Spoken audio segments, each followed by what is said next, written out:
Do a mug rug, they said. It'll be fun, they said. Come out to the coast. We'll have some laughs. Ugh. What they forget to tell me or remind me, or my brain forgets to tell me and remind me, is that with every new product that I come out with, it means videos and PDFs and experimentation and lions and tigers and bears and oh my. And with the mug rugs, it turns out that, just a 5x7 mug rug, here you go, we're all done, is not good enough. They also want the 4x4 coaster size and the 6x10 size and blah, blah, blah, blah, blah, blah, blah, blah, blah. So here we are. We are going to be doing the 4x4 coaster size mug rug. And this is going to be the base video for all simples. But because it's me, there's some not so simple shit coming. So here we go. You're going to need a piece of 5x5 quilt batting. You're going to need a piece of 5x5 top fabric. And then for the back, you will need 2 pieces of fabric. One will be cut 5x3, and then you'll iron a 1/2 inch under. And then you'll need a 5x3.5 with a 1/2 inch ironed under, because we're going to do this as an envelope style for our ceiling, for our overlap in the back. What things outside normal? Well, this is not outside normal. This is totally normal. These are not the right scissors. These are loose. Where are my good ones? Ah, here we go. Nope. These are the stiff ones. Ah, these are just right. Okay, so you'll need scissors. I'm going to use my pinking shears when we trim this out before we fold, or before we flip the envelope. To seal, you can hand stitch if you want to seal it closed. I like cheating. I like super easy stuff. So, stitch witchery, fusible webbing bond, iron on, seals it up. Or quilter's edge, heat and bond, iron on, peel it off, iron again, sealed and all ready to go. I'm also going to highly recommend some basting spray, because I like basting spray. I know some people think it's the devil, but whatever. What else? Oh, well, we're going to start, and this is a 4x4, but I'm doing it in a 5x7 hoop because all my 4x4 hoops are currently doing fobs, so sorry. This is going to have a quilt stitch in it, and so that the quilting stitch holds things together and makes it all trapunto and interesting looking, but does not take away from the design look. You want to match your quilting stitch, which will be the 3rd color stop, to your fabric, because you want it to blend in. You wanted a texture, not a visual pop. Unless you want a visual pop, and then you can pop it all you want. So the first thing we're going to do is we are going to hoop our medium weight cutaway, because that is my favorite stabilizer. We're going to throw it in the machine, and we're going to run color stop 1, which is a die line. I will see you after 1. Hey-o and Heidi-o. There we go. We got a die line, and you can't see it because I used that cream, but there's the die line for our batting. So I'm going to take this piece of batting, and I am going to lay it right over this die line. I'm going to make sure that I am covering it left, right, top, and center. Yep. I am going to run color stop 2, which is a zigzag to tack it down.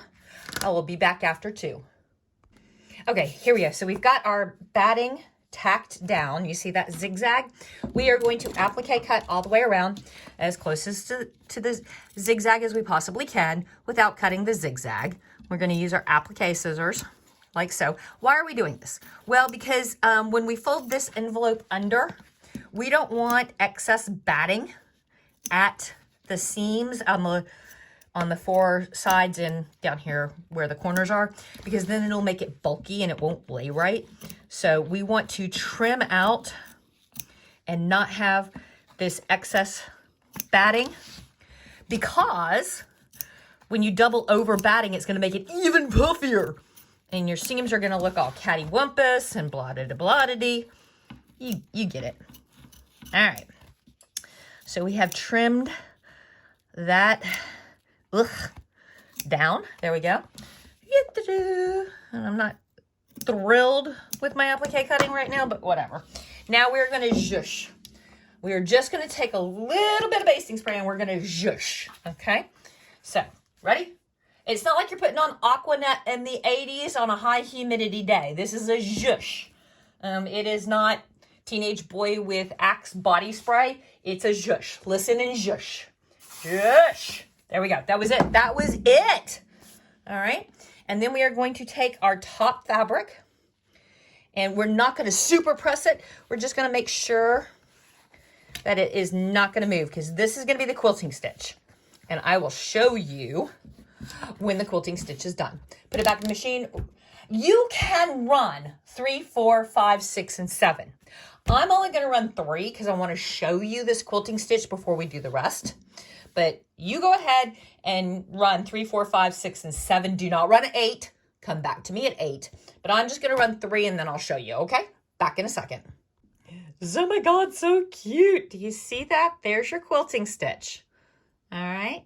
Now we're going to go ahead and add our decorative stitches. So run 4, 5, 6, 7. If you have not already, I will see you between 7 and 8. Oh my God, isn't it adorable? Yes, it is. Oh my gosh. Okay, so now we want to find those 2 pieces of back fabric, and we're putting them on the front. So find the bigger piece, the wider piece first, and you want to put it down so that the raw edge is facing you, and it looks all nice and straight there. Put the bigger, is it the bigger one down first? So that when we turn it, yeah, I think it's the bigger one. When you put this down, you want to make sure that you are covering your die line top and left. Okay, like so. Then you grab the smaller one, and again, the fold to you, and we want to make sure that we're covering the right hand side top and bottom as well, like so. Now, here is the dealio spaghettio. You are going to want to make sure that you tape down here and here where your thread path is going to be. And this time we want to use sellotape because you are actually literally going to be stitching. Transparent tape, gift tape. You just want it to lay down, and you don't want your needle foot to catch it. But because we're actually stitching right into the tape, if you use clear tape, you don't have to worry about picking out all of those bits, okay? If you need to, on the left side and the right side, you can go ahead and use some blue tape just to hold it in place, but you shouldn't need to. We're going to go ahead and put it into the machine, and we are going to run color stop. On this one, it's the last color stop. This one, it's going to be color stop 8, and it's going to bean stitch that all down, and then we'll come back, okay? Like so. You see? Like so. And we are all tacked down. And you see what I mean about having stitched right over that tape? We're going to go ahead and pull as much of that tape up as we can, but we are not going to over worry about what's caught under the stitches, because guess what? It's invisible tape, and it perfs beautifully. So, oh, I missed that one entirely. Well, it's a good thing my foot didn't catch. Now we're going to pop it out of the hoop. Yeah, we are. Get that out of the way. There we go. Get that out of the way. There we go. I'm going to trim this down a little bit so I'm not having to manhandle all of this. Now, we've got curvy curves, and I am going to use my pinking shears to shortcut on those curves. Well, and as long as I'm doing it, let's go ahead and do it all. Let's do it all.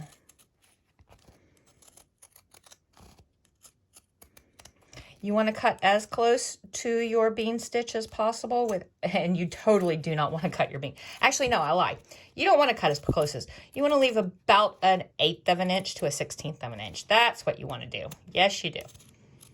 Sorry, I lost track where I was in the pattern. There we go. It's all trimmed out. Nice and pretty. Now, we are going to find the opening, and we're going to turn the pretty side out.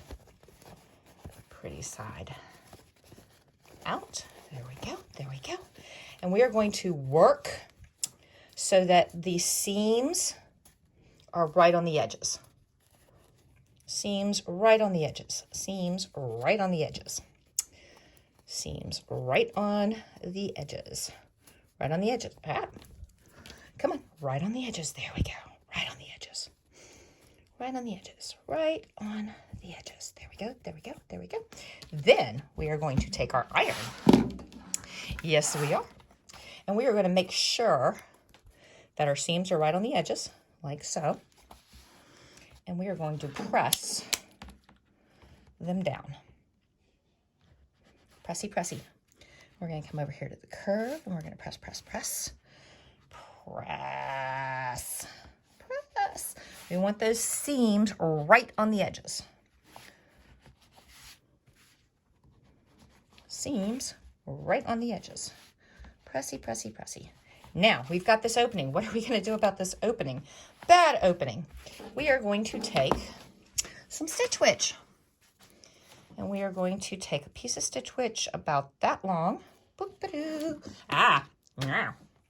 And we are going to lay it down like so. We're going to lay it down like so. And we are going to make sure that we are covering all of the Stitch Witch. Like so. Come on. Because we don't want to iron Stitch Witch onto the iron. That's bad. It gets gummy. And then 1, 2, 3, 4, 5, 6, 7, 8, 9, 10. 1, 2, 3, 4, 6, 7, 8, 9, 10. And that's all closed up. And move all of this out of the way. And there we go. The coaster size mug rug quilted. Is that not adorable? That's adorable. And see how quick that was? Peace.